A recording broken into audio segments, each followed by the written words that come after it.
Shalom, chers téléspectateurs, shalom, chères téléspectatrices. Si vous avez déjà allumé vos écrans ce matin et vous regardez votre chaîne de l'espérance, nous vous saluons dans le beau et précieux nom de notre Seigneur Jésus-Christ. Vous êtes toujours les bienvenus par ici. C'est votre chaîne de l'espérance et nous vous apportons l'espoir nécessaire pour accompagner votre journée au travers donc de cette émission, le Morning Show. Le Morning Show de ce matin, nous sommes jeudi 4 décembre. Nous aurons donc à prendre l'exhortation du jour. On aura notre rubrique les informations. On aura notre chroniqueuse qui viendra également nous parler de nos expressions pour améliorer donc notre français, bien évidemment. Et on prendra quoi également? Alors, c'est jeudi. On ira plus loin donc avec le débat de la semaine. Le débat de la semaine, donc, notre consultant sera là ce matin. On s'intéressera fondamentalement donc à la question des intelligences artificielles ou de l'intelligence artificielle, la rénovation ou les révolutions que cela apporte donc dans nos secteurs d'activité et bien évidemment à quoi s'attendre dans l'avenir. La jeunesse doit être toujours aux aguets, c'est très important pour nous. Voilà donc le menu de notre émission de ce matin. Bienvenue à tous et à toutes. On s'installe musicalement donc avant de démarrer avec salut et joie.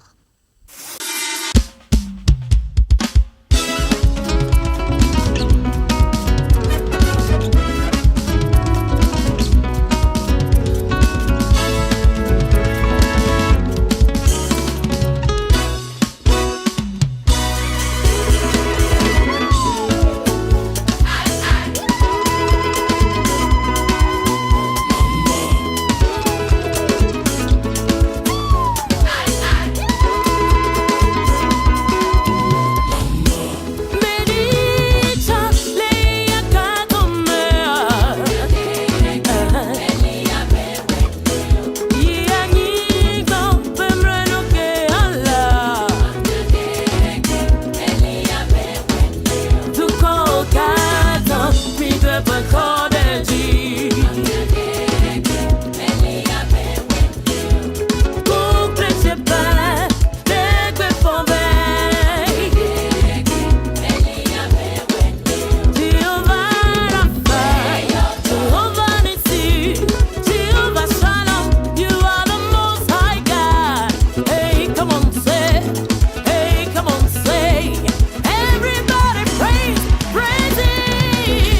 Eh bien voilà, à l'instant, salut et joie. Egno, Nami, il est bon pour nous, il est merveilleux pour nous, notre Dieu, celui qui nous a créés, qui nous garde et qui nous protège. Nous espérons qu'il a accordé chacun de nous encore la force et la santé ce matin.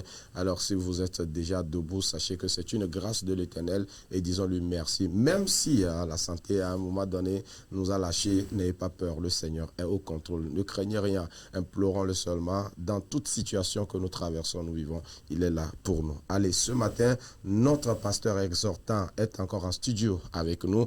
Il nous apporte la parole du Seigneur, pasteur Josué Akuta. Bonjour. Bonjour, pasteur Roger. Merci encore une fois d'avoir répondu fidèle à votre poste ce matin. C'est un plaisir et c'est toujours une grâce et une joie partagée d'être sur le plateau de la RTJVA. Merci infiniment. Ce matin, vous nous venez encore une fois avec l'exhortation du Seigneur. Vous avez la parole. Merci beaucoup, pasteur Roger. Alors, je salue nos amis téléspectateurs, téléspectatrices et nos amis internautes qui nous suivent ce matin. Soyez bénis. Alors, ce matin, voici le conseil de Dieu pour nous. Ne lave pas encore tes filets. Ce n'est pas le moment de laver tes filets. Alors, laver les filets, c'est abandonner, c'est relâcher, c'est s'arrêter en chemin par découragement ou par manque de résultats. Mais je voudrais t'annoncer ce matin, ce n'est pas encore le moment d'abandonner. Et si encore, continue jusqu'au bout. Luc chapitre 5, le verset 1 au verset 11, mais à cause du temps, nous allons lire le verset du verset 1 au verset 6. Luc chapitre 5, verset 1 au verset 6. La version Luc II dit: Comme Jésus se trouvait auprès du lac de Génézareth et que la foule se pressait autour de lui pour entendre la parole de Dieu, il vit au bord du lac 2 barques, d'où les pêcheurs étaient descendus pour laver leurs filets. Il monta dans l'une de ces barques qui était à Simon, et il le pria de s'éloigner un peu de terre. Puis il s'assit et de la barque il enseignait la foule. Lorsqu'il eut cessé de parler, il dit à Simon: Avance en pleine eau et jetez vos filets pour pêcher. Simon lui répondit: Maître, nous avons travaillé toute la nuit sans rien prendre, mais sur ta parole, je jetterai le filet. Et verset 6, l'ayant jeté, il prit une grande quantité de poissons et leurs filets se rompaient. Amen, amen. Voilà, sur ta parole, je jetterai le filet. J'ai essayé, je n'ai pas eu de résultat, mais Seigneur, parce que tu me demandes encore d'essayer, alors j'avance. Amen. 3 vérités que nous voulons ressortir de ce passage. La première vérité, c'est que quand l'effort humain atteint ses limites, Dieu ouvre une nouvelle possibilité. Quand les efforts humains atteignent leurs limites, Dieu ouvre une nouvelle opportunité. Les disciples avaient travaillé toute la nuit sans rien prendre. Normalement, le matin, c'est le moment de laver les filets, de dire oui, nous avons tout essayé, mais maintenant c'est fini, ce n'est plus possible d'avoir des poissons. Mais Jésus entre dans leur barque au moment même où ils pensaient que l'histoire était close. Alors la fin de tes forces n'est pas la fin de l'action de Dieu. Quand tu penses que le dossier est terminé, que la relation est morte, que la situation est figée, Jésus veut te dire encore ce matin: avance en pleine eau, ne lave pas encore tes filets. Dieu peut encore entrer dans ta barque quand tu es sur le point d'abandonner. Deuxième vérité, l'obéissance, même quand on est fatigué, produit des résultats que nos efforts n'avaient pas pu produire. Même quand on est fatigué, même quand on ne sent plus la force d'avancer, l'obéissance à ce que Dieu dit produit assurément des résultats. Pierre a dit: nous avons travaillé toute la nuit, mais sur ta parole, nous allons jeter le filet. Nous allons encore faire des efforts. C'est vrai, nos efforts humains ont eu leurs limites. On sait que maintenant, par notre propre effort, nous ne pouvons plus rien faire. Mais Seigneur, parce que tu nous demandes d'essayer encore, alors nous allons essayer. La différence n'était pas dans la force du jet, mais la différence était dans l'origine de l'instruction. Le premier jet qu'ils avaient fait toute la nuit, c'était pas leur propre capacité, pas sur leur propre bon vouloir. Mais la seconde instruction venait du Seigneur, venait de Jésus. Ce qui n'a pas marché par ton intelligence peut soudainement fonctionner par ton obéissance. Obéir, même quand on est épuisé, déçu ou sceptique, est souvent la clé des plus grandes percées spirituelles. Et c'est précisément après avoir décidé de ne pas ranger le filet que Pierre a connu la pêche miraculeuse. Parce que Jésus a dit: jette encore, il a jeté, Et là, le miracle s'est produit. Amen. Amen, amen, amen. La dernière vérité que nous voulons ressortir de ce passage, c'est que Dieu transforme nos moments d'échec en plateforme pour découvrir notre véritable mission. Nos moments d'échec, Dieu les utilise pour nous faire découvrir notre appel, notre mission, ce à quoi nous sommes destinés. La pêche miraculeuse n'était pas seulement un miracle financier ou professionnel.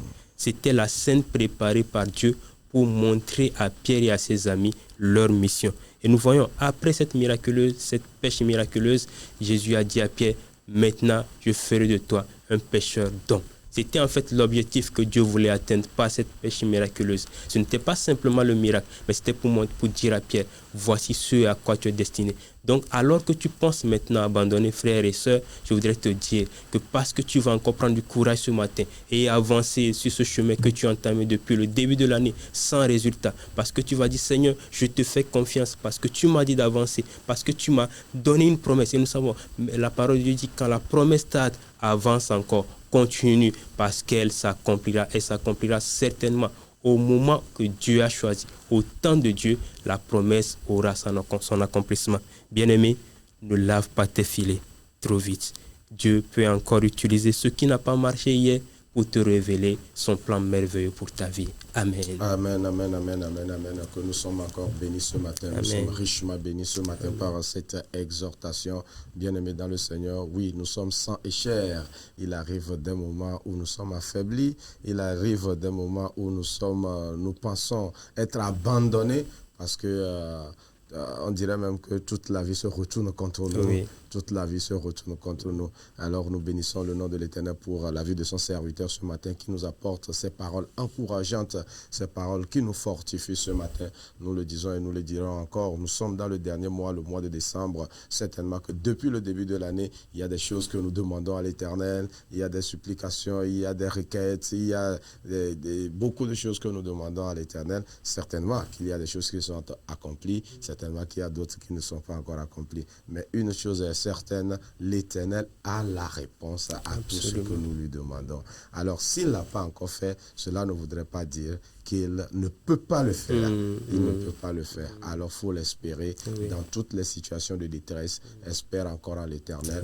Garde confiance et tu verras ce qu'il fera pour toi. En tout cas, pasteur, merci beaucoup. Merci à vous. Parfois, il y a certaines histoires de la Bible, quand on les relate, tu te poses la question, ça là, est-ce que c'est vrai ça? Ça là, comment est-ce qu'on peut attraper des poissons jusqu'à les filets vont se rompre? Parce que c'est le miracle. Parce que c'est le miracle. C'est ça le miracle. Parce que c'est le miracle. Et quand ça va s'accomplir, tu vas témoigner. C'est là où tu vas témoigner. Ah oui, si ça se fait ordinairement, bon, il n'y a rien à gagner en cela. C'est normal, on va dire, bon, c'est pas mes propres efforts. Justement, mais lorsque Dieu intervient, alors il y a du spectacle. C'est tellement glorieux. Et là, on sait que ça, ce n'est pas la main de l'homme. Ça, c'est la main de Dieu. Amen. Et que cela s'accomplisse dans la vie de quelqu'un. Amen. Parce que ce matin, vous allez encore prier pour nous, que le Seigneur éclaire quelqu'un, la pensée de quelqu'un, afin que nous puissions véritablement lui faire confiance. Et nous espérons qu'il accomplira toujours ses grâces dans nos vies. Amen. Merci, Seigneur, nous voulons te rendre grâce. Excellent Père de grâce, tu es bon, tu es bon, tu es bon. Merci pour cette journée que tu nous donnes encore, Seigneur. Je prie pour un ami, je prie pour une amie qui a décidé d'abandonner, Seigneur, qui après ses efforts a dit non, je ne peux plus continuer, je ne peux plus avancer à cause de cette maladie qui le fatigue, à cause de ce problème qui n'a pas de solution. Père, je prie au nom de Jésus que tu donnes à quelqu'un ce matin le courage d'avancer, de dire Seigneur, sur ta parole, j'avancerai, sur ta parole, je jetterai encore le filet. C'est vrai, j'ai essayé par mes efforts, j'ai tenté des solutions, j'ai cherché des solutions ailleurs, je n'ai pas trouvé. Mais Seigneur, sur ta parole, j'avance encore ce matin. Et je prie que tu encourages quelqu'un, que quelqu'un te fasse confiance, dire oui Seigneur, parce que tu dis d'avancer, alors j'avance. Seigneur, je demande ta grâce pour cette journée, cette 4e journée de ce mois, Seigneur, je demande ta main précieuse, Seigneur. Je prie pour ta protection sur toute personne qui sort cette journée, qui va prendre une moto, un vélo, qui va aller à pied, à voiture, en avion, Seigneur, quel que soit le moyen de transport que quelqu'un va utiliser ce matin. Père, je prie pour ta protection au nom de Jésus. Je prie également pour ta protection sur cette chaîne de télé, sur tous ceux qui vont venir, Seigneur, en ce jour, Seigneur, au service. Je demande ta protection sur chacun d'eux au nom de Jésus. Du premier responsable jusqu'à tous les techniciens, tous les animateurs, tous ceux qui interviennent ici, Seigneur. Je prie pour cette protection-là au nom suprême de Jésus. Amen. Amen, amen, amen, amen, amen, amen, amen. Merci infiniment, pasteur. Soyez richement bénis. Amen, amen, et amen. nous espérons qu'au travers de votre ministère, tout au long de la semaine, le Seigneur bénira quelqu'un, le Seigneur va fortifier quelqu'un, le Seigneur va relever quelqu'un. C'est notre prière. Merci beaucoup. Amen. Pasteur. Merci beaucoup à vous. Merci beaucoup. Et voilà, avant de terminer, comme c'est de coutume, pour ce matin, je voudrais saluer un ami qui nous suit depuis l'Inde. Sois béni, Apollinaire. Ouais. Merci beaucoup à tous ces internautes-là qui réagissent. Hier également, nous avons fini le séminaire de l'autre côté. Oui, à l'Estao, avec Mickey Hardy. Mickey Hardy qui était là pour, on va dire, réveiller la conscience un peu des serviteurs de Dieu autour donc, de la parole de Dieu que nous apportons donc, à la population, aux membres ces derniers jours-là. Alors, à la fin, il y avait des pasteurs venus de l'intérieur, un peu partout. On vous suit. En tout cas, on les salue tous. On salue tous les serviteurs de Dieu qui nous suivent. Que tous ceux-là qui nous suivent de l'intérieur du pays, de l'extérieur, soyez bénis, soyez fortifiés. Le Seigneur est fidèle. Gardez votre position en lui, gardez votre confiance en lui et à coup sûr, il nous conduira à bon port. Allez, grande dame Viviane, je ne pourrais pas aussi finir sans te saluer là. En tout cas, merci pour tout le travail que vous accomplissez. On dit toujours derrière un homme ou un grand homme se cache toujours une grande dame. Allez, on vous raccompagne avec Enyonami de Salut et Joie. Le temps pour nous de revenir pour aller prendre le séculier. À bientôt.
Et voilà, Aignon ami de salut et joie, nous bénissons le nom de l'Éternel, celui qui fait tout en son temps et en toutes circonstances. C'est lui qui intervient pour prendre soin, pour s'occuper de sa créature. Béni soit son nom au siècle des siècles.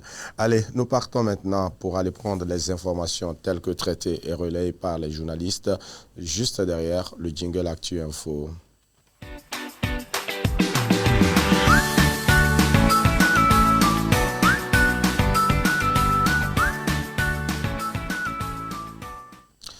Actualité information de ce matin, nous sommes allés d'abord sur la Nouvelle République. La Nouvelle République nous renseigne ce qui suit. Université de Lomé, une rentrée doctorale 2025-2026 sous le signe de l'éthique et de l'intelligence artificielle. L'Université de Lomé a lancé le 1er décembre 2025 sa nouvelle année doctorale sous le signe de la responsabilité scientifique. La cérémonie d'ouverture tenue donc à l'auditorium a réuni doctorants, encadrants et partenaires académiques autour de deux axes majeurs. L'éthique de la recherche et les défis émergents liés à l'intelligence artificielle. Dans son discours introductif, le professeur Batoma Yena Bakoma a rappelé que le doctorat est un parcours d'exigence fondé sur la rigueur méthodologique, l'endurance intellectuelle et la capacité à interroger le réel. Le premier vice-président de l'université, le professeur Komla Batawila a souligné pour sa part que le doctorant n'est pas seulement un apprenant, mais un véritable acteur de la protection scientifique nationale. Deux interventions ont particulièrement marqué cette rentrée. Le professeur Akoda Ayewadan a développé une réflexion sur l'effectivité des normes, question centrale à l'heure où les sociétés se transforment rapidement. Le professeur Bilakani Tonyenme a lui attiré l'attention sur les enjeux éthiques de l'intelligence artificielle générative et a insisté sur la nécessité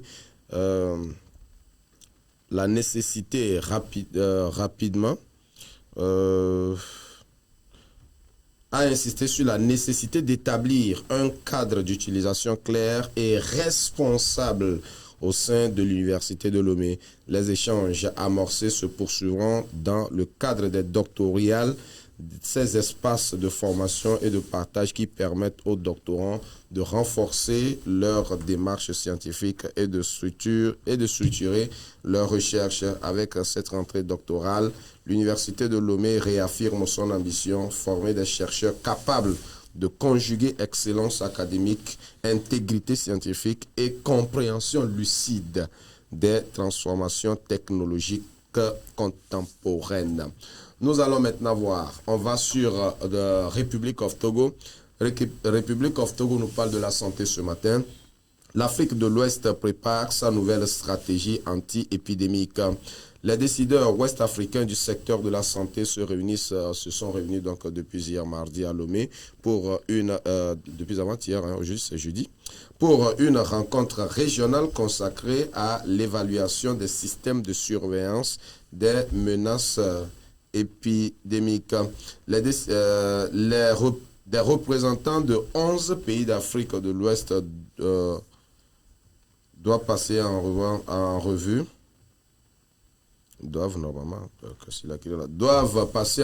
l'ensemble des activités menées en 2025 dans la région pour anticiper et contenir les risques sanitaires émergents.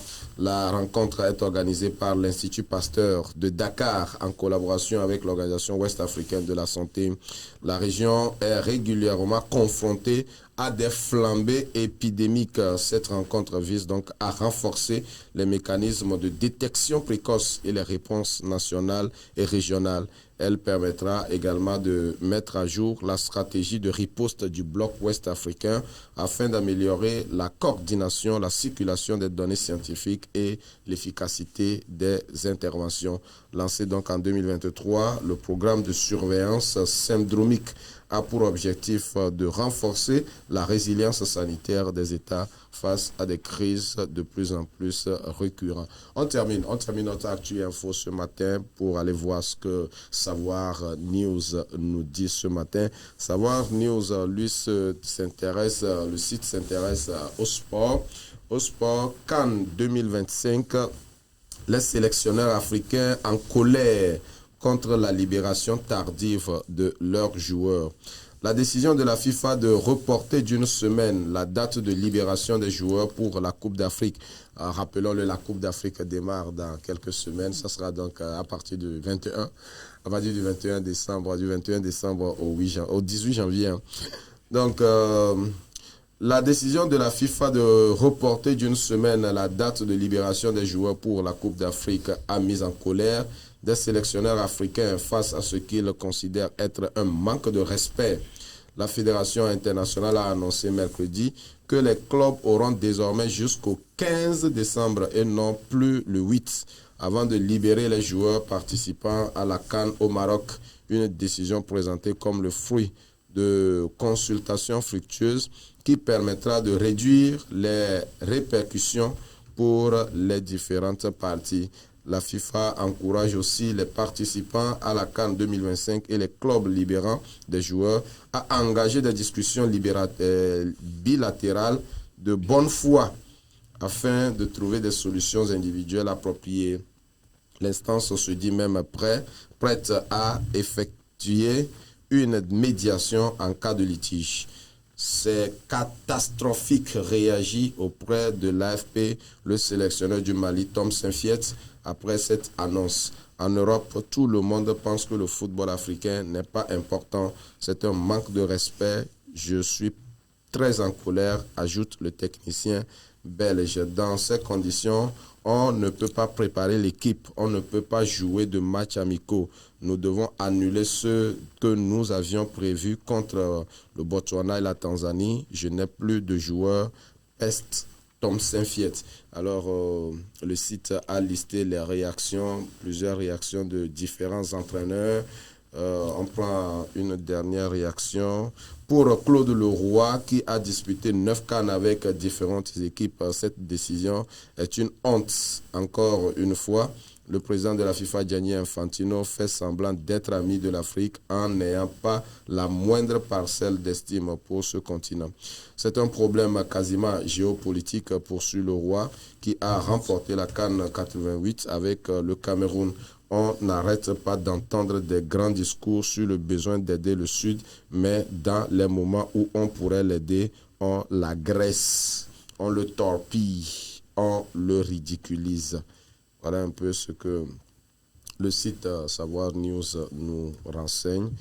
Allez, on s'arrête là pour les informations de ce matin. Le temps pour nous donc d'aller voir notre professeur de français. Notre professeur de français qui est en studio avec nous. Le jingle, découverte pour la pause.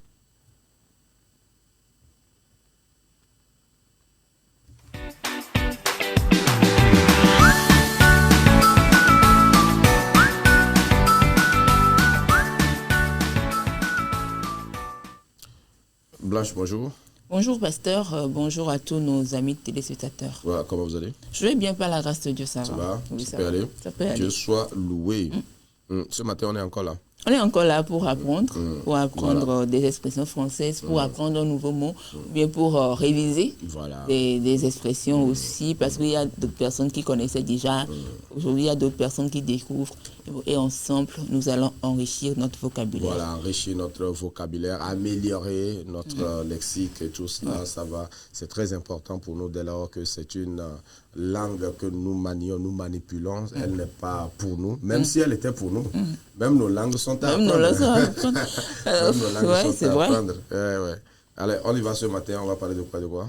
Oui, je vais encore solliciter l'aide de la régie, s'il vous plaît. On va parler des expressions pour commencer. La première expression, c'est avoir le vent en poupe.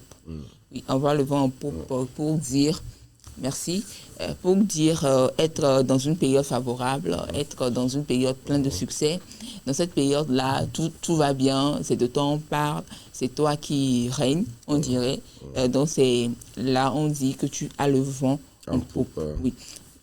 Ça vient de la marine, lorsqu'il y a des bateaux à voile. Lorsque le vent passe derrière, autrement dit, lorsque le vent passe en poupe, le bateau avance rapidement. Donc c'est de là qu'est tirée l'expression « avoir le vent en poupe ». Être dans une période favorable, être dans une période où tout va bien rapidement, tu avances bien dans la vie. Donc, pour exemple, on peut dire depuis qu'elle a lancé sa nouvelle activité, elle a le vent en poupe. Pour dire que depuis qu'elle a lancé son activité, tout marche pour elle, tout va bien. On enchaîne sur la deuxième expression, être sur la sellette. Être sur la sellette, qui signifie être interrogé, critiqué ou mis sous pression. La sellette représente un petit tabouret sur lequel étaient assis les accusés et on les interrogeait, on les acculait de questions pour savoir s'ils sont coupables ou pas. Donc aujourd'hui, ça veut dire avoir à se justifier, avoir parce qu'il y a une situation où on t'appelle sur le banc, on te dit pourquoi tu as fait ça, pourquoi tu as fait ci, on te pose des questions. Là, on peut dire que tu es sur la sellette. Voilà. Dans une situation, peut-être il y a un événement où chacun te porte le doigt accusateur. Chacun dit pour lui, les gens veulent t'interroger, les gens veulent t'écouter, comment ça s'est passé, comment est arrivé, on t'accable, on t'assaille de questions. On dira que tu es mis sur la sellette. Voilà. Et là, tu es obligé de te justifier pour te sortir pour te tirer d'affaire. D'accord. Donc la troisième expression pour terminer, c'est couper l'herbe sous le pied. C'est une expression qu'on utilise assez souvent pour dire devancer quelqu'un. L'empêcher d'agir en le prenant de vitesse. Pour exemple, lorsque tu es sur un projet, tu es en train de travailler sur un projet et du jour au lendemain, quelqu'un vient t'arracher le projet, quelqu'un vient récupérer la gloire en se faisant passer peut-être pour que la personne qui a fait le projet et la personne vient devant toi, passe devant. Et la personne t'a pris de vitesse. On peut dire qu'elle t'a coupé l'herbe sous le pied. Parce que je suis allé dans une direction et la personne te prend de court en même temps en passant devant toi. Là, on dit que la personne t'a coupé l'herbe sous le pied. Est-ce que parfois ça peut relever de la ruse ou bien de la malice pour supplanter quelqu'un? Oui. Parce que la plupart du temps, c'est ça. Lorsque la personne passe derrière ou devant toi pour t'arracher quelque chose qui devait te revenir, la personne t'a coupé l'herbe sur le pied. Mais bon, ce n'est pas forcément, l'expression ne veut pas forcément dire que la personne l'a fait exprès. Même si la personne ne l'a pas fait exprès, c'est les résultats. En fait. Si l'action de la personne t'a pris de court, t'a pris de vitesse, ça, tu peux dire qu'on t'a coupé l'herbe sur le pied, même si la personne ne l'a pas fait exprès. Alors, est-ce qu'on peut dire, est-ce que je peux prendre un exemple? Vas-y. Jacob a coupé l'herbe sous les pieds d'Ésaü. Très bel exemple. Je n'ai plus rien à ajouter, c'est bon. C'est bon. Je suis un bon élève alors. Tu es un très bon élève. C'est bon. L'exemple est parfaitement pris, donc c'est ça. C'est ça. On va aller avec les termes péjoratifs. On en avait vu hier. Tu te souviens d'un mot qu'on a vu hier? Oui, chauffard. Oui. Chauffard pour dire un mauvais chauffeur.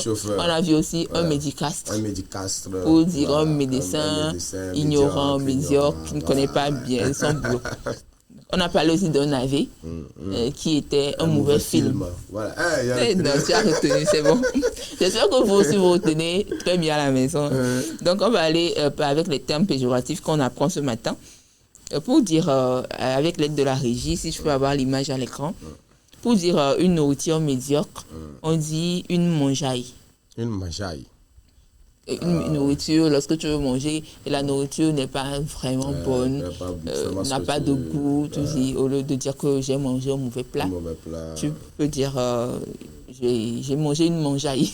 D'accord. Oui, que c'est une mangeaille. Un journaleux, c'est un journaliste qui a peu de talent. Un journaliste qui n'a pas de talent du tout, mais qui a peu de talent, qui ne sait pas bien faire son travail. Comme on dit, un chauffeur qui ne sait pas quelqu'un. Un chauffeur qui ne sait pas bien conduire, on peut dire un journaleux, un journaliste qui ne maîtrise pas son travail. Merci vraiment à la réalisation. Merci à la réalisation. Un journaleux. Oui. Voilà, ça existe. Oui. Ils existent également. Ils existent également. Si le mot existe, c'est qu'il y a des personnes. Ça veut dire qu'il y a des gens. Allez, on y va. La soldatesque. La soldatesque. Oui. Ensemble de soldats brutaux et indisciplinés. Ça aussi, ça existe. Oui, ça existe. Oui. Des soldats indisciplinés. Oui. Donc, c'est l'ensemble. Des soldats brutaux. Oui. C'est eux qu'on appelle la soldatesque. C'est l'ensemble, en fait. Ce n'est pas une personne, c'est l'ensemble. C'est la corporation, voilà. Le groupe de soldats brutaux et indisciplinés qu'on appelle la soldatesque. Voilà. Un politicard. Quelqu'un qui fait de la politique par intérêt. Comment dire que ça existe tellement? Ça existe tellement. Ça existe tellement. Un politicard, oui. Voilà. La politique, c'est la gestion des affaires de la cité. Voilà. Donc celui qui s'implique ou qui s'ingère dans la gestion des affaires de la cité, on l'appelle un politicien. Mais ceux qui ont détourné cette politique-là pour leur intérêt, remplir leur ventre au détriment de la population, de la société, bon, eux, ils ont un autre nom. Si on ne les utilise pas, c'est un politicard. Oui, c'est un politicard. Parce que normalement, on ne fait pas de la politique pour s'enrichir. Ouais, mais bon. D'accord. Force est de constater que. Donc, ce sont des politicards. Un écrivaillon est un écrivain médiocre. Un sbire, c'est un policier chargé d'exécuter de basse besogne. Donc, un sbire, oui. Un policier chargé d'exécuter de basse besogne. Oui. Donc, c'est ça. On va apprendre le nouveau mot de ce matin. C'est un verbe pérorer. Le verbe pérorer. Oui, pérorer. Pérorer. Oui, pérorer. Oui, c'est ça. Le verbe pérorer pour dire que quelqu'un qui parle longuement, avec prétention, pour impressionner, pour se mettre en avant, pour dire que c'est moi. Par exemple, lors d'un discours, tu viens de remporter un prix, par exemple, lors d'un discours, bon, tu peux te féliciter aussi, mais prends tout ton temps, tu parles, pour te vanter, mais c'est le ton orgueilleux que tu vas utiliser qui va faire qu'on va dire que tu pérores. En fait. Là, ce n'est juste pas un simple discours que tu donnes, mais tu pérores. D'accord. Donc, c'est ça. Merci beaucoup Blanche pour toutes ces informations que vous nous apportez, ces mots, ces expressions que vous nous apportez. Nous espérons que ça vous fait du bien, chers téléspectateurs, chères téléspectatrices. À chaque fois que cela passe, si vous avez un stylo pour écrire rapidement, écrivez. Si vous avez un appareil pour faire une capture à l'écran, vous pouvez la faire. Cela pourra vous aider à vous exprimer. Et pourquoi pas, peut-être tu arrives quelque part, quelqu'un prononce le mot, tu diras, mais oui, je connais ça, je comprends, voilà, je comprends. Je me rappelle lorsque nous étions au collège, on était allé faire le métayage à un enseignant.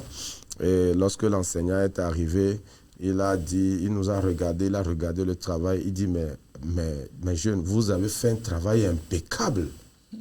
Et il y a un des nôtres qui a tourné, il a commencé par insulter l'enseignant, il a commencé par tempêter. Il dit, pas compris impeccable. Tout ce que nous on a fait là, tu dis qu'on a fait un travail impeccable. Ça veut dire quoi? Que tu nous embêtes. Et le professeur a dit, oh, que tu n'as pas compris. Oui. Quand on dit que vous avez fait un travail impeccable, ça veut dire que vous avez fait un bon travail. Ouais. Et dit, là d'accord, sinon.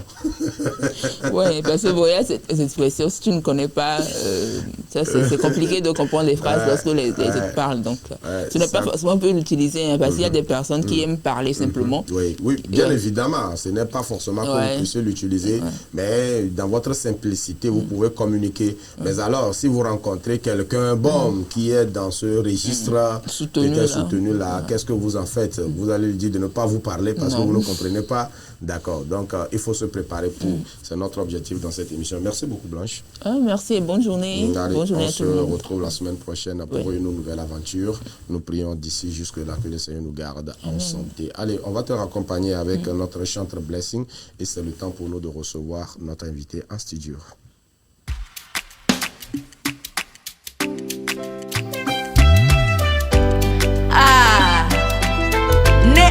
Adege si mau fama no bebe na adege si ye pa meta popo haha le wa gbe mutia de ko na globe enyo na me ko afisi ne gblom to fisi mele egbe. Ah, oh, fisi meina. Aya meye fu meye ba meye ne vane demto. Ah, oh, Yesu, Yesu apelo. Na me kwa fisi ne kpamto fisi mele egbe, egbe, egbe. Fisi meina. Ah, aya meye fu meye ba meye ne vane demto. Ah, oh, Yesu, Yesu apelo. Nyede la Yesu nyonto, ate mamuto, ate maramde, ye pavalate. Nyede la Yesu nyonto, ate mayodona, enyenye nusa, dufia imavo.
Nous sommes de retour pour la suite de notre émission. Notre thème de la semaine, c'est la jeunesse et la formation.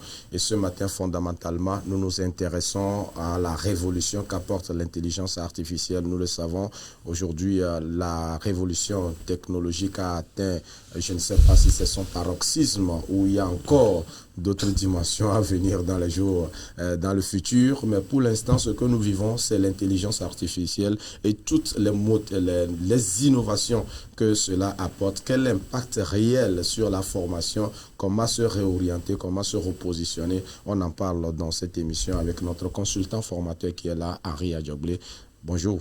Bonjour Roger. Merci encore d'accepter notre invitation ce matin. Tout le plaisir est pour moi. Alors, je rappelle que vous êtes consultant formateur sur des questions de motivation, des questions d'actualité, plusieurs secteurs, que ce soit au niveau de la formation des personnels, la ressources humaines, afin de capitaliser véritablement le potentiel humain pour pouvoir être productif. En tout cas, vous êtes dans tous ces secteurs-là.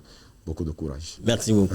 Merci beaucoup. On a compris que pour pouvoir performer, pour amener son entreprise à un niveau élevé, il faut investir dans la formation du personnel. Voilà. Et il y a des entrepreneurs qui comprennent les enjeux aujourd'hui et suivent, et d'autres traînent encore les pas. Mais je pense que bientôt les gens vont souvent avoir cette facilité-là de former les employés sans crainte. Sans crainte, voilà. L'être humain est sur la terre pour développer, transformer donc son environnement, pour agir sur son environnement. Mais alors, vous ne pouvez pas agir si vous n'avez pas la connaissance nécessaire. Il faut aller la chercher, et voilà ce qui va vous permettre de créer cet environnement favorable au bien-être de l'homme. Ce que peut-être les êtres humains ont connu des décennies derrière, aujourd'hui, les choses ont changé parce que justement, la connaissance, ce que Dieu a mis en l'homme est en train de se développer, de se transformer, et il faut toujours mettre cela en application pour pouvoir donc faire avancer un certain nombre de choses sur la terre. Alors justement, hier, peut-être il n'y avait pas, même s'il y avait la télé, les caméras qu'on utilisait, il fallait des gens pour tenir ces caméras. Voilà. Il fallait des gens, on serait peut-être 5-6 personnes dans le studio ici. Il fallait vraiment des gens pour tenir ces caméras. Aujourd'hui, les choses ont évolué. Les choses ont évolué, et moi, je le dis, ces caméramans, ils sont où? Bon, et comme on a constaté, souvent les gens disent que l'intelligence artificielle va supprimer les emplois. Mais l'intelligence artificielle nous challenge à actualiser nos connaissances, à continuer d'apprendre, de s'inscrire dans une dynamique d'apprentissage continu. Donc voilà ce que l'intelligence a apporté aujourd'hui. Et quand on parle de la révolution technologique, nous ne sommes pas encore au pinacle. Il y aura encore des choses qui vont arriver. On a parlé de la révolution industrielle. Et après, on a parlé d'autres révolutions. Aujourd'hui, nous sommes dans la révolution technologique. Et l'intelligence humaine est assez magnifique. Dieu étant omniscient, omnipotent, il a donné l'intelligence à l'homme de créer des choses encore plus grandes. Donc nous sommes à un niveau aujourd'hui, on parle de l'intelligence artificielle. Et ce que l'intelligence artificielle apporte dans les différents secteurs d'activité. Est-ce que la plus grande question, est-ce que nous allons nous en sortir? Est-ce que les emplois ne seront pas supprimés? Est-ce que maintenant la question c'est, nous en tant qu'êtres humains, nous positionnons à quel niveau par rapport à l'intelligence artificielle? Et comme je l'avais dit, l'intelligence artificielle n'est pas venue pour supprimer, l'intelligence artificielle est venue pour challenger l'intelligence humaine. Et étant donné que c'est l'intelligence humaine qui l'a mis en place, et l'intelligence artificielle elle-même se nourrit de l'intelligence humaine. Parce que tout ce que nous envoyons comme données, tout ce que nous demandons, posons comme questions, sont stockés, analysés. Et c'est la même chose que l'intelligence artificielle va servir à nouveau à quelqu'un d'autre ou d'autres ceux qui lui posent des questions pareilles. Donc, je crois que aujourd'hui, c'est de repenser la formation, d'intégrer l'intelligence artificielle à la formation depuis le cours primaire. Et pour pouvoir y arriver, il va falloir que cette génération qui encadre aujourd'hui nos jeunes puisse eux aussi être encadrés. Je parle des enseignants. Donc, je lance un appel ici au ministère de l'Éducation de penser également accompagner les enseignants à maîtriser les fondamentaux de l'utilisation de l'intelligence artificielle et se protéger dans les jours à venir, intégrer ces genres de formation, ces genres de cours à partir peut-être du collège ou bien du lycée. Et c'est important. Avant, on interdisait le téléphone à l'école. Aujourd'hui, est-ce qu'on peut encore l'interdire? Exactement. Aujourd'hui même, est-ce que vous pouvez interdire l'utilisation du téléphone à votre enfant, l'utilisation de la tablette à votre enfant? Vous ne pourrez que l'accompagner à savoir comment comment mieux utiliser une tablette ou un téléphone. Parce que vous-même, vous interdisez à l'enfant d'utiliser sa tablette alors que vous êtes coincé dans votre canapé à manipuler votre portable. Et ce qu'il faut comprendre, c'est que les enfants on n'éduque pas les enfants par ce qu'on dit. Les enfants s'éduquent à travers ce qu'ils voient. Donc les enfants ont tendance à copier ce qu'ils voient les parents faire. Donc aujourd'hui, au lieu d'interdire à l'enfant, au lieu de créer cette dualité à l'intérieur, au lieu de créer cette manière de se révolter à l'intérieur de l'enfant contre vous les parents, contre les amis, parce qu'on lui a refusé quelque chose, il suffirait juste de l'accompagner, de le cadrer pour qu'il sache comment utiliser, à quelle heure utiliser sa tablette, pour que lui-même, si l'heure est finie, il puisse aller déposer la tablette et revenir. Donc, ça commence depuis la maison. Ça commence depuis la maison. Et aujourd'hui, l'intelligence artificielle, c'est sur ce point qu'on est dans cet épisode. L'intelligence artificielle a bouleversé beaucoup de choses. Justement. Et moi, je reçois des jeunes. Je fais du recrutement pour les entreprises. Je reçois des jeunes. Et la première question que moi je leur pose très souvent, après les préalables, c'est que est-ce que tu sais utiliser aujourd'hui l'intelligence artificielle, ne serait-ce que le ChatGPT. Et moi j'ai remarqué que beaucoup de jeunes aujourd'hui sont réticents ou bien sont réfractaires à l'utilisation. Alors que ce n'est pas eux les jeunes qui doivent être réfractaires. Ce sont nos vieux parents qui vont déjà à la retraite, qui doivent être réfractaires à l'utilisation de l'intelligence artificielle. Mais quand je vois une jeune fille ou bien un jeune garçon de 23 ans, de 24 ans qui est en train de se chercher et qui ne sait pas comment utiliser l'intelligence artificielle, même ChatGPT, d'une manière basique, mais je me dis, mais il y a un problème. Donc, on doit apporter l'information aux jeunes. On doit arriver à apporter l'information aux jeunes et à orienter les jeunes vers la découverte de ces outils. Il y en a beaucoup sur Internet. Et moi-même, je ne peux passer une journée sans utiliser l'intelligence artificielle. J'utilise l'intelligence artificielle au quotidien dans mes activités. Et parlant de ça, aujourd'hui, il y a le domaine, tout secteur d'activité est bouleversé. J'avais donné l'exemple de l'architecture la dernière fois, où les ponts et chaussées et tout, où au niveau de la Chine, on a remarqué qu'il y a la plus grande autoroute du monde a été construite sans ouvriers. Vous voyez? Et aujourd'hui, la question se pose, si un jeune doit s'orienter, si un jeune doit faire le choix d'une formation, qu'est-ce qu'il doit choisir comme formation? Allons-nous choisir la formation parce que je veux juste à la fin avoir un petit boulot? Tu risquerais d'aller demander de l'emploi, avoir un salaire, tu risquerais d'aller demander de l'emploi et ne pas trouver. Et avant, j'ai souvent dit que ceux qui font du Zemidia d'une manière classique finiront par aller à la retraite. Ceux qui font le taxi d'une manière classique finiront par aller à la retraite. Qu'est-ce qui s'est passé? On a vu la digitalisation a digitalisé le secteur du transport. Et aujourd'hui, ce n'est plus comme avant. Tu peux rester chez toi à la maison, commander un taxi. Et le taxi vient, puis tu t'en vas. Et ces gens-là, ils vont voir petit à petit leurs revenus diminuer. Et quand ils n'en peuvent plus, ils vont abandonner. Quand on prend le secteur bancaire, avant, on voit nos grands frères qui travaillent dans les banques, les agents de banque bien cravatés. Ce secteur ici est challengé. Aujourd'hui, il y a les robots, les guichets automatiques, on peut faire des opérations. Et avant, ce sont les agents de banque, les caissiers et autres là, qui font ces opérations au niveau de la caisse. Aujourd'hui, toi-même, d'une manière autonome, avec ta carte, tu peux aller retirer ton argent. Vous voyez à peu près. Ce qui veut dire qu'il y a des postes en moins. Et ça continue. On risquerait d'arriver... Bon, c'est en train d'être étudié. On risquerait d'arriver à un niveau où on n'a même plus besoin d'aller déposer de l'argent au niveau de la caisse. Et si on n'a plus besoin d'aller déposer que nous-mêmes, on peut aller dans un guichet automatique, faire le dépôt, faire le retrait. Est-ce qu'on a encore besoin des gens qui vont travailler à la caisse? Ce qui voudrait dire que la formation sur caissière et tout ça là, on doit revoir. Et la comptabilité ne serait plus comme on le voyait avant. Aujourd'hui, la finance ne serait plus comme on le voyait aujourd'hui. Et aujourd'hui, on parle de l'analyse prédictive au niveau de la finance. Et l'intelligence artificielle peut vous sortir des analyses. Vous allez dire, waouh!